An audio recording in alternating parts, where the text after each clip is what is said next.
The invitation of the deep mountain. Moonlight peeked out from behind the clouds, draping the mountain trail in a thin veil of silver mist. The night forest was eerily silent, with only the chirping of cicadas and the rustling of leaves in the wind. Kanako tightened the straps of her backpack and glanced back at her friend, Risa. "Are you sure this path leads to that abandoned shrine?" Risa, panting, nodded. "It's what the map says. Besides, wasn't this your idea?" Kanako said nothing more. Her gaze drifted forward, where the winding mountain path seemed to stretch on forever. 3 days ago, Kanako stumbled across an article online about the vanished shrine. The article mentioned a shrine deep in the mountains that had been abandoned decades ago and gradually forgotten. However, every year, a few hikers would go missing after wandering into the area. Strangely, their last traces always led toward the vicinity of the shrine.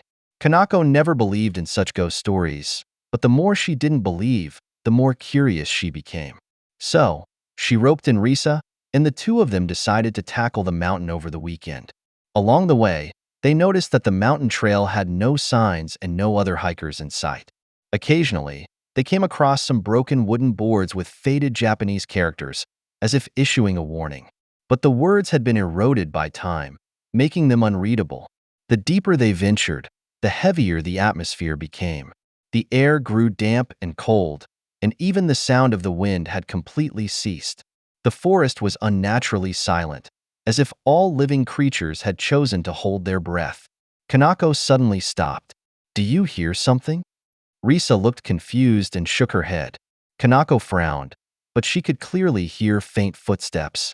The sound seemed to come from the woods behind them, soft and deliberate, yet inexplicably unnerving. After what felt like forever, they finally saw a stone staircase. The staircase was badly damaged, overgrown with weeds, and emanated a musty, decayed odor. Kanako felt a growing unease but forced herself to climb.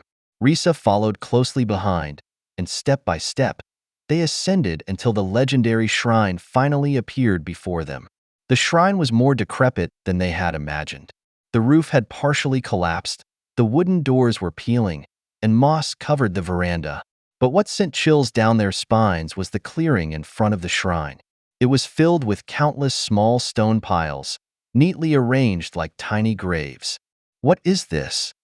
Risa asked in a trembling voice. Kanako didn't respond. Her eyes were drawn to a large red torii gate at the entrance of the shrine. Old paper ropes hung from the torii, swaying gently in the wind as if welcoming them. "Let's go inside and take a look." Risa hesitated but eventually followed Kanako, pushing open the shrine's dilapidated wooden door. Beyond the door was pitch darkness, with only a few rays of moonlight filtering through the broken roof, faintly illuminating the dusty floor. The wooden floor was covered in thick dust, yet strangely, clear footprints crisscrossed the surface. The shape of the footprints was bizarre, almost human, yet reminiscent of some four-limbed creature. "Let's leave. Something's wrong here." Risa's voice trembled with growing panic. Kanako was about to respond when a low, murmuring sound came from behind them. The sound resembled an ancient chant, deep and fragmented. She spun around, but there was nothing behind them, probably just the wind. She tried to comfort herself, but her body was already trembling instinctively. At that moment, Risa grabbed Kanako's arm. "Look." She pointed toward the depths of the inner sanctum. Kanako followed her gaze and saw, in the darkness, a pair of glowing red eyes staring back at them. The eyes had no whites, only an unnerving crimson hue that seemed to pulsate. Kanako felt an unprecedented chill run down her spine. She grabbed Risa and bolted. But before they could get far, the wooden door behind them closed silently. The stone staircase outside had vanished without a trace. In its place was a dense, swirling fog. They were completely disoriented, and the path ahead seemed manipulated by some invisible force. Kanako glanced back to see those crimson eyes slowly approaching. They didn't belong to anything human. It was hunger. It was madness. It was obsession. The legend of the shrine was true. It devoured anyone who entered. Kanako realized that deep within this mountain lay secrets that humans were never meant to disturb. As her vision began to blur, she felt Reese's hand slipping away from hers. It was as if she were trapped in a nightmare with no hope of waking. And the small stone piles outside the shrine? Perhaps they were silently waiting for new residents. The Curse of the Doll. In a small antique shop on the outskirts of Tokyo, a traditional Japanese doll stood quietly on display. She wore a red and white kimono, her face pale and powdery, with lips red as blood. Her jet-black wig flowed down to her waist, but it always felt unnervingly lifelike. Harumi noticed her on a rainy night. She was walking home from university, passing through a seldom-traveled alley. At the end of the alley, the dim light of the antique shop's window caught her attention. The doll seemed to be quietly staring out of the window. "How beautiful," Harumi murmured, her gaze fixed on the doll, unable to look away. She felt an inexplicable pull, as though the doll was calling to her. The shopkeeper, an elderly woman, noticed Harumi's fascination and smiled warmly. "You have a good eye. This is no ordinary doll." Curious, Harumi asked, "What makes her special?" The old woman chuckled knowingly. "Her name is Yuki. She was once the companion doll of a wealthy noble's daughter. But be careful, dolls like her are said to possess a soul." Harumi found the story intriguing and decided to buy the doll. "It's just a story," she thought.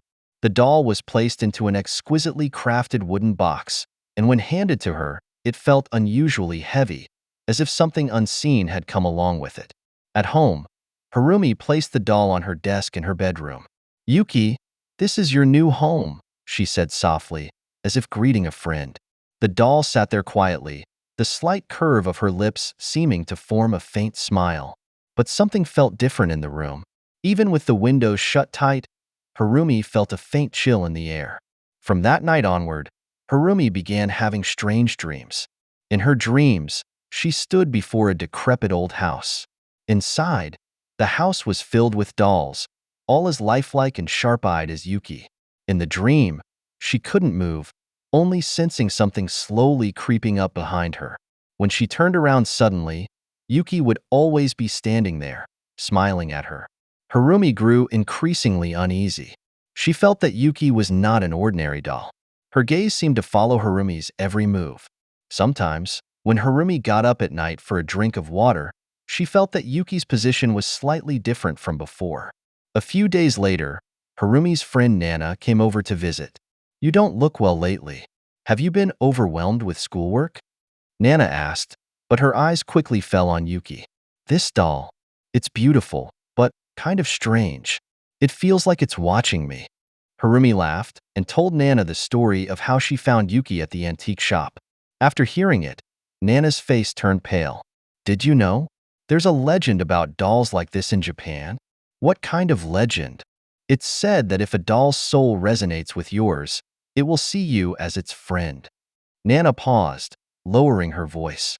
"But if the resonance is incomplete, the doll might replace you." That night, Harumi couldn't sleep. She searched online for urban legends about dolls and came across a chilling news report. A missing female student was found in her home, surrounded by dolls that bore an uncanny resemblance to her. A cold shiver ran down Harumi's spine. She turned to look at her desk. Yuki was still sitting there quietly. But she was certain of one thing.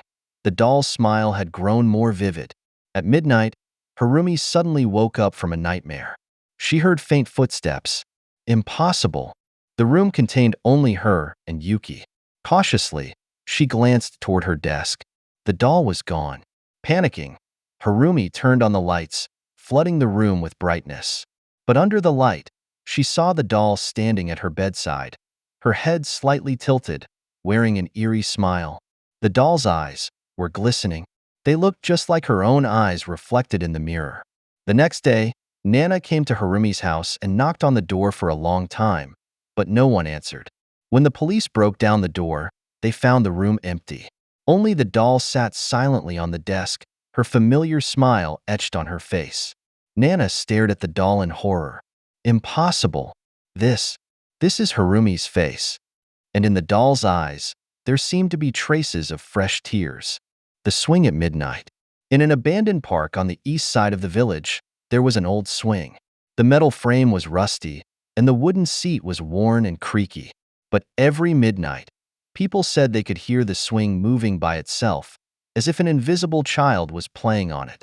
Kana, a high school student in the village, always scoffed at such ghost stories. "How ridiculous, it's just the wind," she said. One night after late study sessions, Kana decided to visit the park and see for herself. Riding her bike, she thought about filming a video to debunk these silly rumors. The moonlight was dim and couldn't fully illuminate the end of the path. Her bike's light revealed the outline of the park, where the dilapidated swing stood among the overgrown grass. The surroundings were silent, with only the soft rustling of leaves in the wind. "See, there's nothing here." Kana parked her bike and turned on her phone's recording mode, walking toward the swing. "Speaking loudly on purpose," she said. "The elders in the village always say this place is haunted, claiming the swing moves on its own. Who believes that?" She laughed and pushed the swing, and the rusty chains creaked as it moved. Just as she was about to stop recording, a faint sound reached her ears. The sound was soft, like a child laughing, but also like a low, eerie hum. Kana froze, her back stiffening, and she glanced around, but the place was empty. "Maybe it's just the wind." She tried to comfort herself, but the swing began to move on its own. The sound of the chains swaying grew louder, echoing through the silent night. Kana's heartbeat quickened, but she refused to give in to fear. "It's just an illusion." She spoke into her phone with a trembling voice and forced herself to approach the moving swing. But as soon as she reached out to grab the chain, the swing abruptly stopped. The entire area fell into a deathly silence. Even the wind had vanished. Kana held her breath, her phone's light barely illuminating the swing in front of her. Suddenly, she felt a cold chill behind her, like someone was exhaling on her neck. Who's there?" She turned around, but there was no one.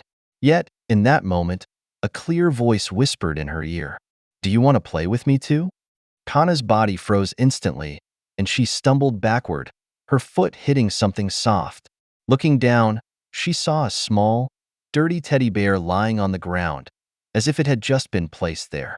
She reached to pick it up, but as her fingers touched the bear, she heard faint footsteps behind her. Kana couldn't take it anymore. She dropped her phone and bolted toward her bike. One thought filled her mind. She had to get out of there. But just as she stepped on the pedal, the back wheel felt like it was being grabbed by something. "Let me go." Kana screamed in terror, turning to look behind her, only to see the swing moving wildly. The seat was empty, but the chains sagged deeply, as if holding an invisible weight. Shaking, Kana tried to break free, and then the childlike voice echoed again. "Don't go, play with me." The chains groaned as though being pulled tighter by an unseen force. Kana pedaled with all her strength and finally broke free, racing out of the park. She didn't dare look back, certain that if she did, the voice would be right behind her. When she got home, Kana locked the door tightly and curled up in a corner of her bed, trembling. She told herself it was all just a hallucination, her nerves playing tricks on her. But when she picked up her phone to delete the video she had recorded, she found something she hadn't filmed. In the footage, the swing was swaying high into the air.